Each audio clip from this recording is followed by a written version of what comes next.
अभियान समाजलाई सकारात्मक बाटोमा डोर्याउन र तपाईँको आजको दिनलाई शुभ एवं माधुर्य बनाउन प्रातकालीन उषाको मधुरागसँगै सामुदायिक रेडियो सराङकोट 104.6 मेगाहर्जमा हामी उपस्थित भइसकेका छौं। पोखराको न्युरोड स्थित स्टुडियोबाट प्रत्यक्ष र www.sorangkotkhabar.com मार्फत संसारभर सुन्न सकिने बिहान 5:30 बजेको सराङकोट शुभ बिहानी खबरमा प्राविधिक मित्र सागरसँगै समाचार कक्षबाट म कमल पौडेल अथकको हार्दिक स्वागत छ। आज मिति 2080 साल असोज महिनाको 2 गते मंगलबार, नेपाल सम्वत 1143 तदनुसार सन् 2023 सेप्टेम्बर 19 तारिक आज चतुर्थी तिथि। अब सुनौ शुभ बिहानी खबरका प्रमुख शीर्षकहरू।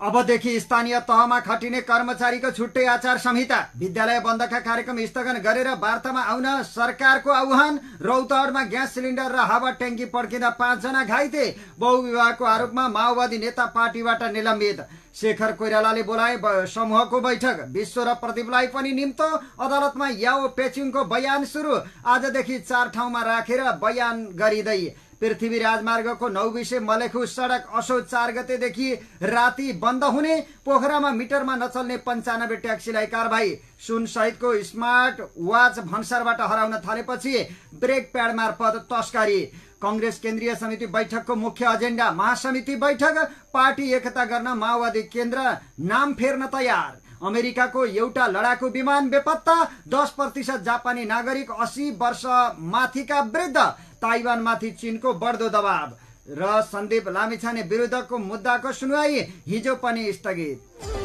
विस्तारमा सरकारले नेपाल शिक्षक महासंघलाई विद्यालय बन्दका कार्यक्रम स्थगन गरेर वार्तामा आउन आह्वान गरेको छ। हिजो एक विज्ञप्ति जारी गर्दै शिक्षा विज्ञान तथा प्रविधि मन्त्रालयले महासंघले आन्दोलनका कार्यक्रम घोषणा गरेको प्रति गम्भीर ध्यानकर्षण भएको जनाएको हो। विद्यालय शिक्षा विधेयक संशोधन लगायतको माग राख्दै महासंघले बुधबारदेखि विद्यालय बन्द गरी आन्दोलन गर्ने घोषणा गरेको छ। मन्त्रालयले महासंघले अघि सारेका मागहरूलाई सकारात्मक रूपमा लिँदै सम्बोधन गर्न सरकार तयार रहेको उल्लेख गरेको छ। नेपाल सरकारले विद्यालय शिक्षा विधेयक 2080 संसदमा दर्ता गरिसकेको छ। विधेयकलाई अन्तिम रूप दिनुअघि नेपाल शिक्षक महासंघका पदाधिकारीसँग विभिन्न चरणमा छलफल भएको र महासंघले पेश गरेका विद्यालय शिक्षक तथा कर्मचारीको पेशागत हकहितसँग सम्बन्धित सुझावहरूलाई यथाशक्य विधेयकमा समावेश गरिएको छ। मन्त्रालयका सहसचिव भगवान अर्यालले जारी गरेको विज्ञप्तिमा भनिएको छ। नेपाल शिक्षक महासंघले उठाएका कतिपय मागहरू विधेयक पारित भए पश्चात तर्जुमा हुने नियमावली तथा नेपाल सरकारको नीतिगत निर्णयबाट समेत सम्बोधन हुने प्रकृतिका रहेका छन्। महासंघले अघि सारेका मागहरूलाई सकारात्मक रूपमा लिई यथोचित सम्बोधन गर्न नेपाल सरकार तयार नै छ, मन्त्रालयले हिजो जारी गरेको विज्ञप्तिमा जनाइएको छ।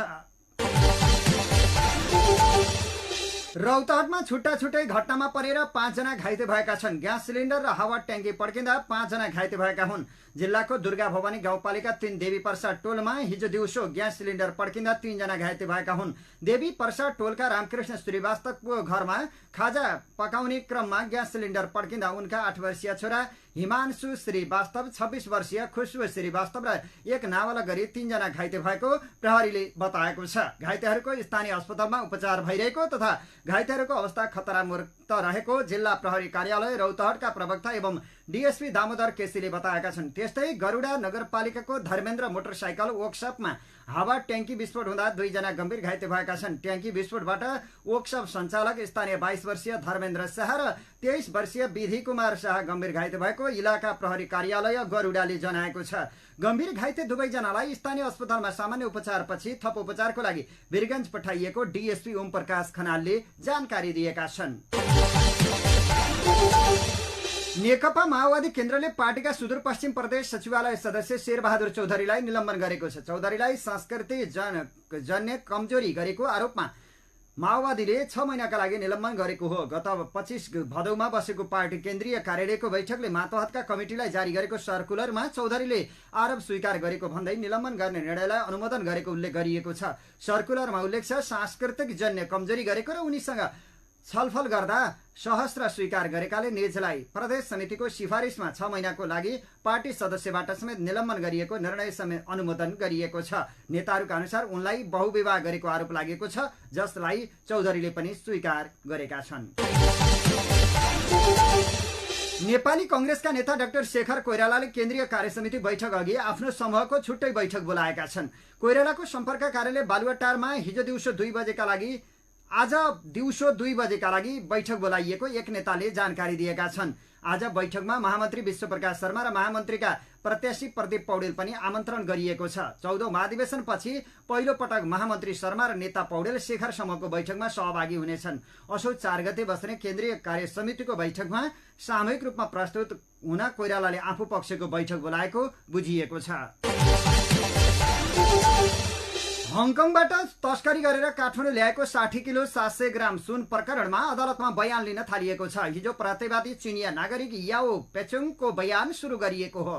काठमाडौँ जिल्ला अदालतका न्यायाधीश माधव प्रसाद मैनालीको इजलासमा बयान सुरु भएको हो। सोमबारबाट बयान सुरु भएको जिल्ला अदालत काठमाडौँका श्रेष्ठदार कोशलेश्वर गेवालीले बताएका छन्। मंगलबारबाट 4 ठाउँमा राखेर 4 जना प्रतिवादीको बयान लिने गरी तयारी गरिएको श्रेष्ठदार गेवालीले जानकारी दिए। बयान पूरा भएपछि थुनचेक बहस सुरु हुनेछ। न्यायाधीश गेवालीको इजलासमा मुद्दा हेर्दैमा राखिएको छ। सुन प्रकरणमा पक्राउ गरिएका 26 जना र 3 जनालाई फरार प्रतिवादी कायम गरेर मुद्दा दायर गरिएको छ। पृथ्वी राजमार्ग अन्तर्गत धादिङको नौबिसे मलेखु सडक खण्ड असोज 4 गतेदेखि राति बन्द हुने भएको छ। सिमलेदेखि मलेखु सडक खण्ड चौडा बनाउन पहरा कटान गर्नुपर्ने भएका कारण राति सो खण्डमा सवारी आवागमन बन्द गर्न लागि हो। असोज 4 गतेदेखि 20 गतेसम्म राति 11 बजेदेखि 3 बजेसम्म 4 घण्टा खैरघारी र पोखरे खोला नजिक सवारी आवागमन रोकेर काम गर्न लागि धादिङका प्रमुख जिल्ला अधिकारी बद्रीनाथ गैरेले जानकारी दिएका छन्। सोमबार बसेको सरोकारवालाहरूको बैठकले रातिको समयमा एम्बुलेन्स र सुरक्षाकर्मीको सवारी बाहेक अन्य सवारी साधन पूर्ण रूपमा बन्द गरिने निर्णय गरेको छ। सवारी बन्द गरेर काम गर्दा यात्रुलाई समस्या हुने भएकाले दिउँसो मात्र यात्रा गर्न अनुरोध गरिएको छ। निर्माण कार्यस्थल नजिक हुन सक्ने सम्भावित सवारी चापलाई मध्यनजर गरी राजमार्गका उपयुक्त स्थानमा सवारी साधन रोकी व्यवस्थापन गर्न पनि अनुरोध गरिने प्रमुख जिल्ला अधिकारी गैरेले जानकारी दिएका छन्। उनले सम्बन्धित आयोजनाका तर्फबाट सबै पक्षलाई सूचित गर्न, राष्ट्रिय दैनिक तथा अन्य सञ्चार माध्यमबाट सूचना प्रवाह गर्न र छिमेकी जिल्लासँग पनि समन्वय गरी यात्रुले दुःख नपाउने गरी काम गर्न निर्देशन दिएका छन्।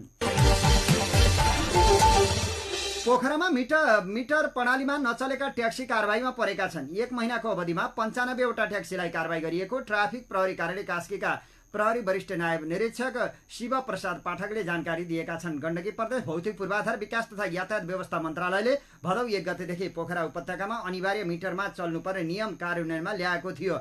मिटर प्रणाली लागू भएपछि ट्याक्सीको कडाइका साथ अनुगमन गरिएको निरीक्षक पाठकले बताए।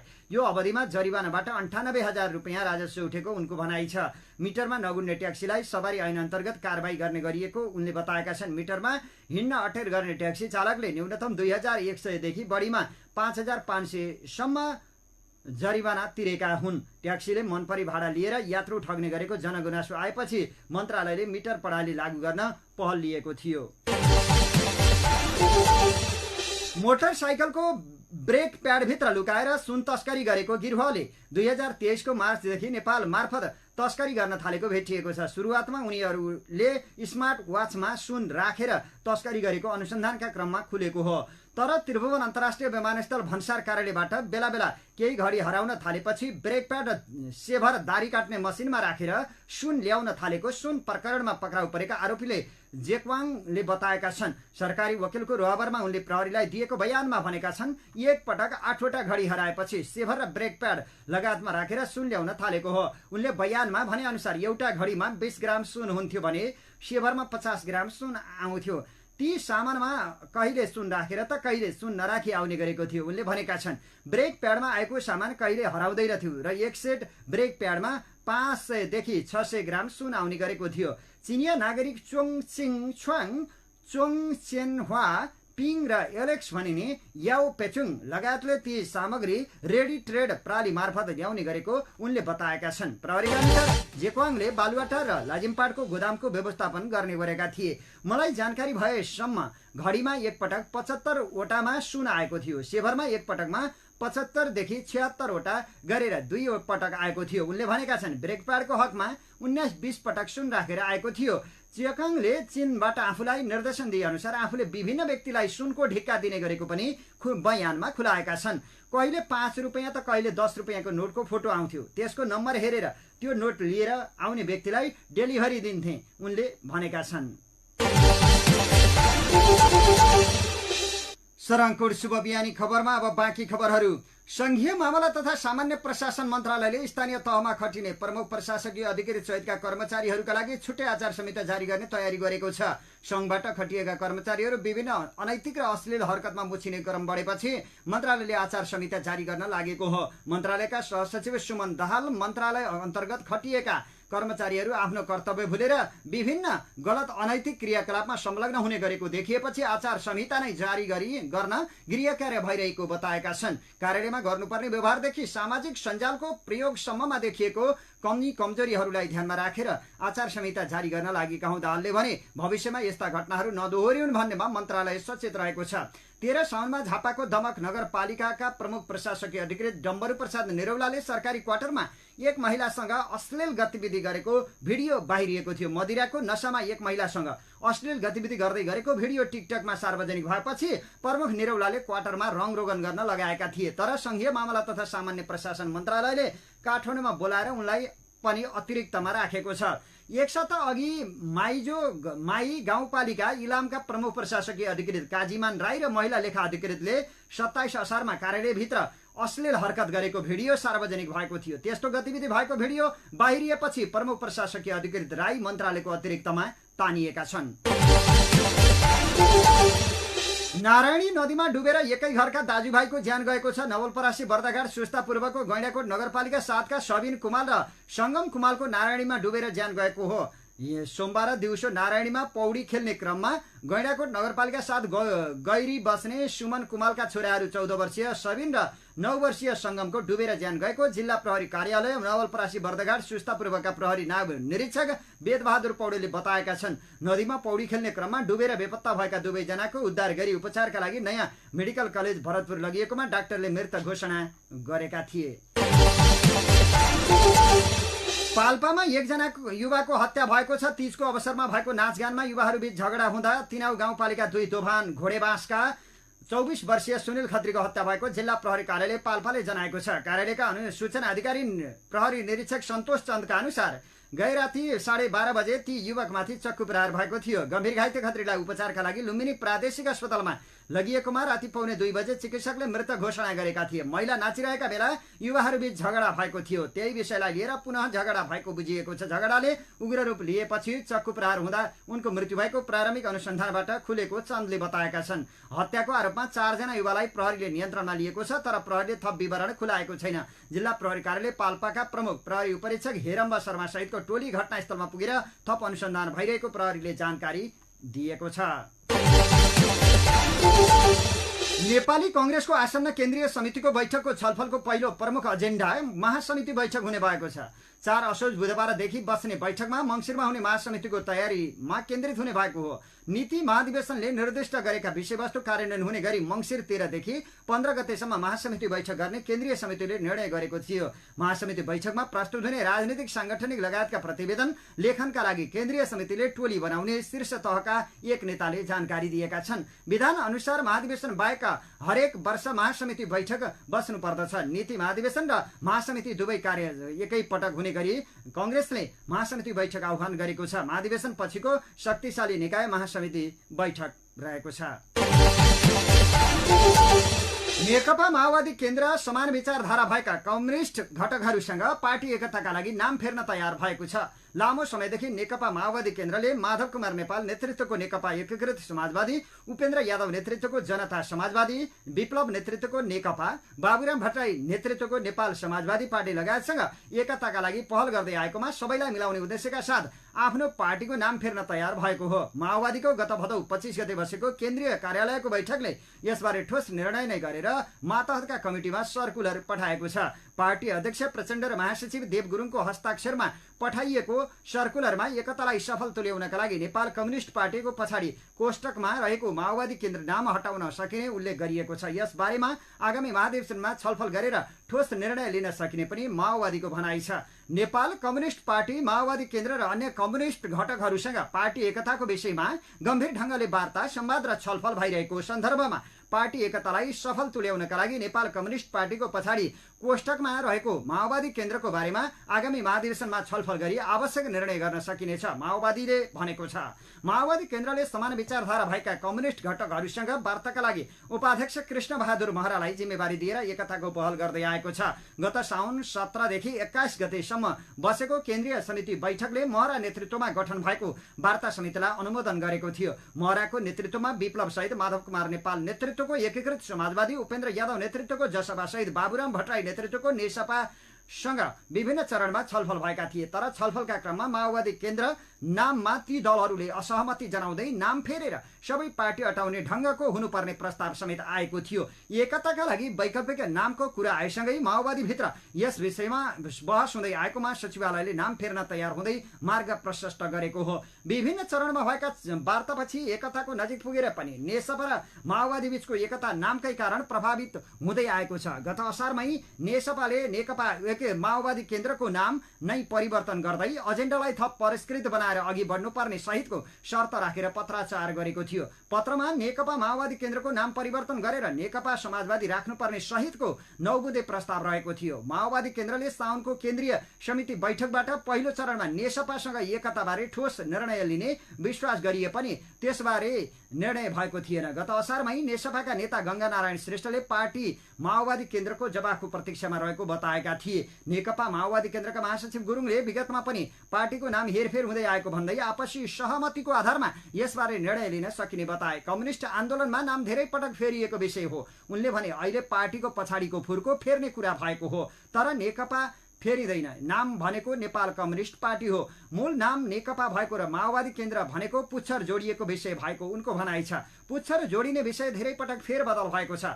चौम मसाल एकता केन्द्र, माओवादी एकीकृत माओवादी केन्द्र भएको छ।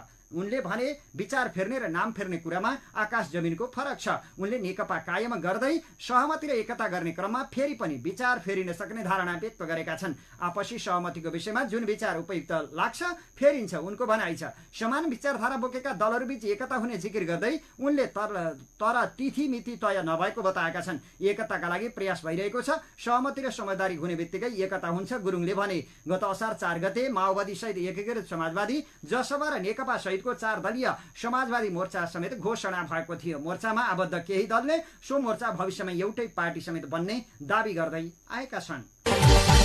सरङकोट शुभ बिहानी खबरमा अब बाँकी खबरहरू। बाँकेको राप्ती सोनारी गाउँपालिका 7 भंगरा गाउँमा अज्ञात समूहले लुटपाट मचाएपछि स्थानीयवासीले सुरक्षाको माग गरेका छन्। भंगरा गाउँमा आइतबार राति हतियार सहित आएको 10-12 जनाको समूहले धनबहादुर लामिछाने मगर र ओम प्रकाश मालीको घरमा लुटपाट गरेको राप्ती सोनारी गाउँपालिका 7 का वडाध्यक्ष रामलखन थारूले जानकारी दिएका छन्। उनका अनुसार राति करिब 12 बजे आएको लुटेराको समूहले भंगरा गाउँका 2 परिवारका घरमूलीलाई बाँधेर करिब 2 तोला सुन, 3 किलो चाँदी, 2,50,000 नगद र 2 लाख खसी लुटेर लगेको पीडित परिवारले बताएका छन्। राति नै प्रहरीलाई खबर गरे पनि समयमा नपुगेका कारण लुटेराहरू सजिलै भागेको पीडित धनबहादुरले बताएका छन्। राप्ती नदी तटीय क्षेत्रमा रहेको भगरा गाउँ राप्ती सोनारी गाउँपालिका 7 को विकट क्षेत्रमा पर्दछ। फतेपुर प्रहरी चौकीको कार्यक्षेत्रमा पर्ने भए पनि भगरा गाउँ ढुडिवा गाउँपालिका स्थित बेतहनी प्रहरी चौकीबाट नजिक पर्ने वडाध्यक्ष थारूले बताएका छन्। 20-30 वर्ष उमेर समूहका लुटेराहरूले लुटपाट मचाएपछि अहिले भगरा गाउँवासी त्रसित भएको स्थानीयवासी सुन कुमार घरतीले बताएका छन्। जिल्ला प्रहरी कार्यालय बाँकेका प्रवक्ता प्रहरी नायब उपरीक्षक नारायण डाँगीले घटनाको जानकारी पाउन साथ घटनास्थलमा सुरक्षाकर्मी परिचालन गरिएको बताएका छन्। 3 जना शंकास्पद व्यक्तिलाई नियन्त्रणमा लिएर थप अनुसन्धान भइरहेको उनले जानकारी दिएका छन्।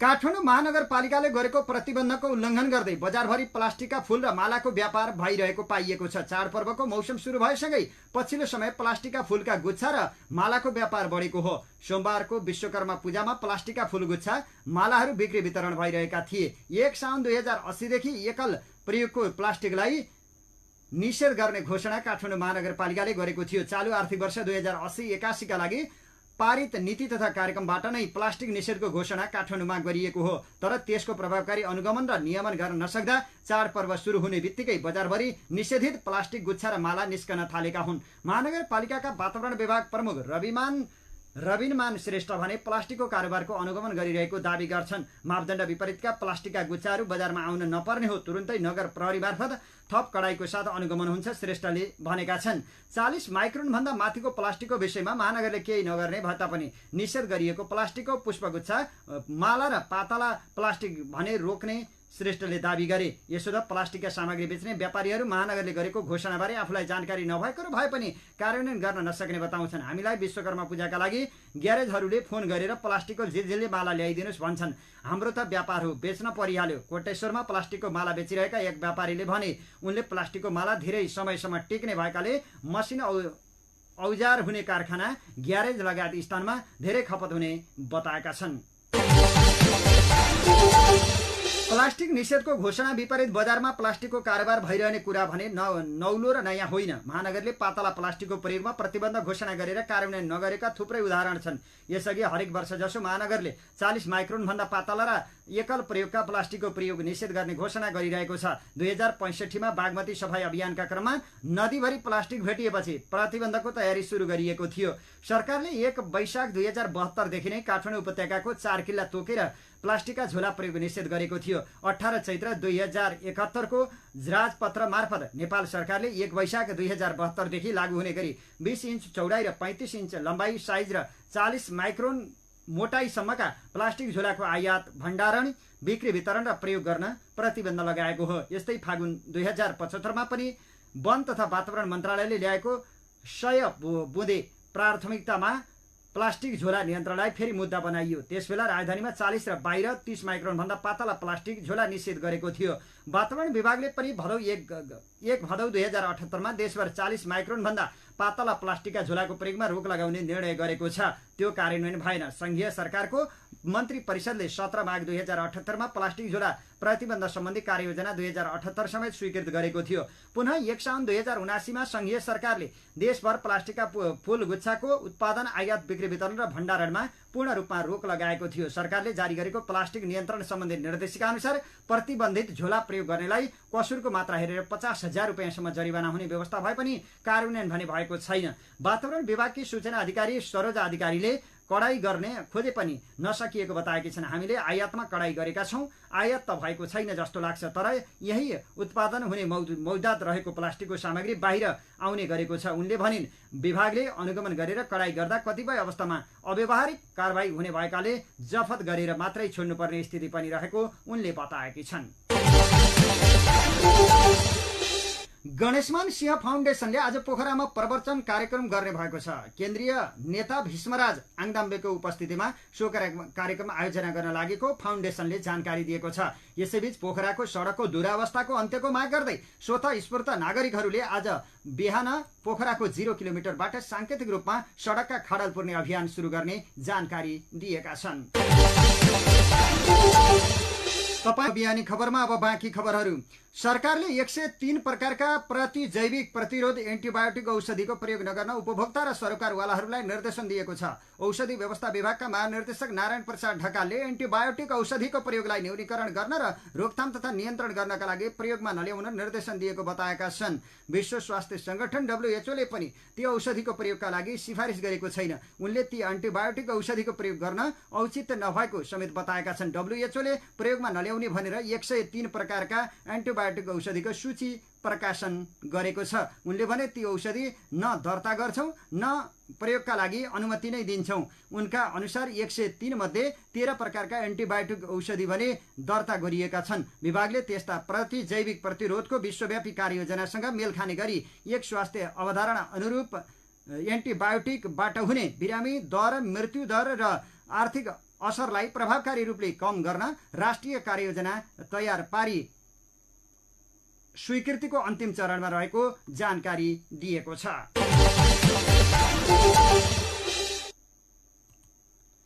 सराङकोट खबरमा अब विदेशका खबर।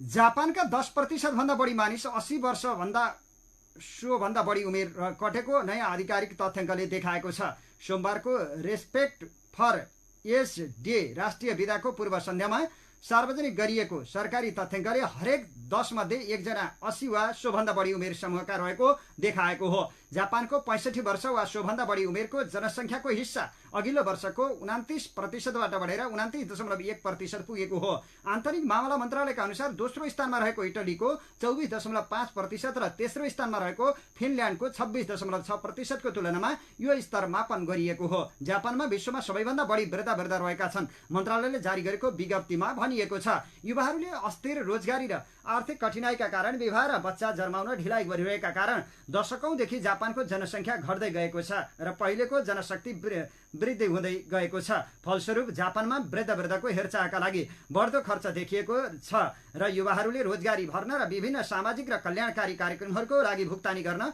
पर्याप्त छैनन्। मन्त्रालयका अनुसार जापानमा सन् 1946 देखि सन् 1964 ताका जन्मिएको ब्याबी बोमर जनसङ्ख्या 12 करोड 44 लाख मानिस 75 वर्ष वा सोभन्दा बढी उमेर समूहका छन्। करिब 1 करोड 25 लाख 90 हजार मानिस 80 वर्ष वा सोभन्दा बढी उमेरका छन् भने 2 करोड मानिस 75 वर्ष वा सोभन्दा बढी उमेरका छन्। फलस्वरूप जापान वृद्धाश्रम शक्तिमा निर्भर मुलुक भएको छ।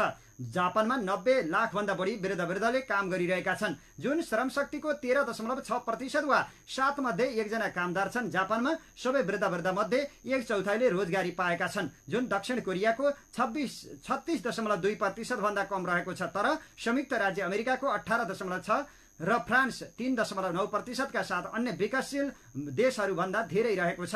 जापानमा 70 देखि 74 वर्ष उमेर समूहका 1/3 भन्दा बढी मानिसले रोजगारी पाएका छन्। सन् 2040 सम्ममा जापानको कुल जनसङ्ख्याको 34.8% वृद्ध रहने अनुमान गरिएको छ। ताइवानमाथि निरन्तर सैन्य एवं कूटनीतिक दबाव बढाएको चीनले अब मनोवैज्ञानिक दबाव पनि बढाइरहेको छ। स्वशासित ताइवानलाई आफूबाट छुट्टिएको प्रान्तको रूपमा लिएको बेइजिङले ताइपेईमाथि पुनः नियन्त्रण कायम गर्ने मनसुबा निरन्तर व्यक्त गर्दै आएको हो। चीनका राष्ट्रपति सी जिनपिङले ताइवानसँग पुनः एकीकरण हुनुपर्नेमा जोड दिँदै आएका छन् भने देशको पुरानो प्रान्तलाई मुख्य भूमिमा गाभ्न आवश्यक परेमा बल प्रयोग गर्न पछि नपर्ने चेतावनी दिँदै आएको छ। यद्यपि आफ्नै संविधान र प्रजातान्त्रिक रूपमा निर्वाचित सरकार भएको ताइवानले आफूलाई चीनिया मुख्य भूमिभन्दा पृथक मान्दै आइरहेको छ। इरानी कारागारमा रहेका 5 जना अमेरिकी नागरिकको रिहाइका निम्ति वाशिंगटनले इरानलाई 6 अर्ब अमेरिकी डलर प्रदान गरेको छ। अमेरिका इरान कैदी आदान प्रदान सम्झौता अन्तर्गत कतारी बैंकहरूमा यो रकम जम्मा गरिएको हो। अमेरिकी कैदीहरूलाई इरानबाट बाहिर निकाल्न तेहरानमा तयारी अवस्थामा एउटा विमान राखिएको एक स्रोतले एएफपीलाई बताएको छ। अमेरिकी निर्देशनमा दक्षिण कोरियाले त्यो रकम तेहरानलाई निकासा दिएको हो। सोललाई इन्धन बेचेको भुक्तानी अमेरिकी निर्देशनमा तेहरानले पाएको थिएन। आणविक वार्ताबाट इरान पछि हटेपछि ट्रम्प प्रशासनले तेहरानमाथि प्रतिबन्ध लगाउँदै दक्षिण कोरियाले भुक्तानी दिनुपर्ने रकम रोक्का गरेको हो। वाशिंगटन र तेहरान बीच कूटनीतिक सम्बन्ध नभएकाले मध्यस्थकर्ताको भूमिका निर्वाह गरेको कतारले दुवै पक्षलाई रकम जम्मा भएको जानकारी दिएको छ। तेहरान र वाशिंगटन बीच बन्दी आदान प्रदान सम्झौता अन्तर्गत इरानमा थुनामा रहेका 5 अमेरिकी र अमेरिकामा हिरासतमा रहेका 5 इरानीलाई पनि थुनामुक्त गरिनेछ। कतारले इरानी र अमेरिकी अधिकारीहरूलाई स्विट्जरल्यान्डबाट 6 अर्ब डलर कतारका बैंक खातामा स्थानान्तरण गरिएको सूचना समेत दिइसकेको छ। 5 अमेरिकी नागरिक र 2 जना उनीहरूका आफन्तलाई दोहा ल्याउन कतारी जेट इरानमा तयारी अवस्थामा रहेको कतारी अधिकारीहरूले बताएका छन्। तेहरानले पक्राउ गरेका 5 जना इरानी मूलका अमेरिकी हुन्। इरानमा बन्दी बनाइएका अमेरिकीहरू मध्ये व्यापारी सियामक नमाजीलाई जासुसीको आरोप लगाइएको छ। हिरासतमा लिएका अन्य वन्य जन्तु संरक्षणवादी हुन्।